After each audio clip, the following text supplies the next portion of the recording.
Yo, what's going on, guys? Before you check out this video, I just want you to know if you're on Facebook or Instagram, make sure you check those out down here below because I'm constantly putting up content on those as well if that's your platform. Enjoy the video. Hey, what's going on, guys? Chris Borner here, Overtime Athletes. Today I wanted to go over a full warm-up of kind of what I do before I press overhead. So if you're any kind of athlete or lifter in the gym that likes to press overhead but tends to get maybe tight rounded shoulders, obviously from, you know, having a little bit of kyphotic posture, if you want to maximize the amount of weight that you could press overhead, this video will support you. So the first, what I like to do is I like to do a series of I like to roll out. The one thing that I like to roll out is I like to utilize a lacrosse ball. This is common in a lot of athletes I work with. I actually have it myself. It's not for everybody, but what I notice is some athletes relieve a little bit and are able to activate the muscles they should be using, whether that be overhead press, strict, push press, or some kind of a jerk. So first thing I like to do is I like to roll out, take a lacrosse ball, put it right there, down about right in the thoracic region. And in this area, what we're rolling out is essentially our levator scapula. Mine's really tight.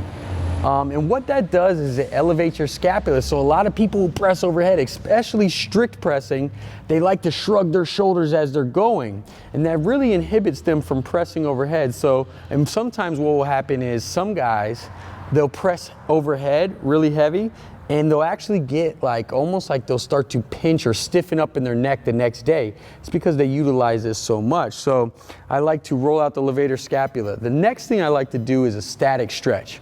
You could do this by anchoring your arm somewhere, but really what I want to do is I want to stretch out the lats, which are the muscles that essentially pull, right? That's the antagonist to the agonist of the movement of pressing overhead. So by stretching out the lats, I'm able to get completely full range of motion overhead and I'm not tight here. You see a lot of guys performing kind of more of an incline bench press because they don't have the mobility in their lats. So I just like to put my hands on the wall and be able to drive my chest down, really stretching out. I'll really focus on driving on one side or the other. When my hands are on the wall, I'll focus on that. Or like I said, you can anchor it, pull on some kind of a pole where you're driving down and really stretching the lats. The next mobilization exercise, very similar, but it's in a little bit more dynamic motion as opposed to static like the stretch I just showed you. I'm gonna grab a band and I'll go ahead and go shoulder dislocations. Really just opening up the chest now and really opening up those shoulders, getting a little bit of mobility in the shoulders through releasing some synovial fluid, which essentially lubes up those joints, right? Just going back and forth here.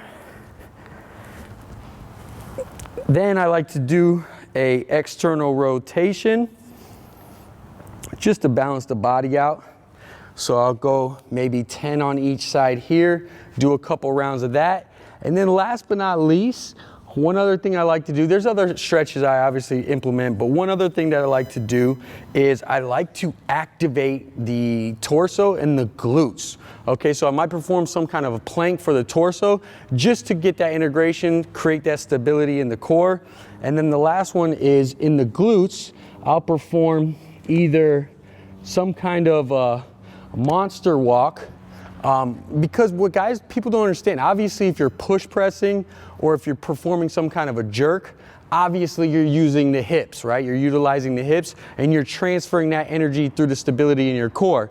But what people don't realize when they're pressing overhead, or what some people don't realize, is I always tell people, squeeze your butt. So what I like to do is I like to activate their glutes before they strict press overhead, because I tell them to screw your feet into the ground and squeeze your glutes, because that's gonna create a stable base for you to press overhead. Sometimes I'll see guys like this struggling, I'll yell to them, squeeze your glutes, and then all of a sudden the weight starts to go overhead because they have that stable base. So I'll just have them put this band around them. I forget what it's called. It's like a hip circle or something like that. I don't know. But from here, wide knees, and I'll just have them perform a monster walk, really focusing on activating the glutes. And then we go over to the bar, press overhead, hit some PRs. Hope this helps. Try these out. Maybe you guys can add a couple other things to yourself, but that's what I utilize. I'll catch you next time. Hey guys, thanks so much for watching. If you're interested in becoming a better athlete, whether that be sprinting, jumping, strength, or overall looking like an athlete, go ahead and click the box here on my side and make sure that you subscribe to my videos here so I can keep sending them to you. Holler.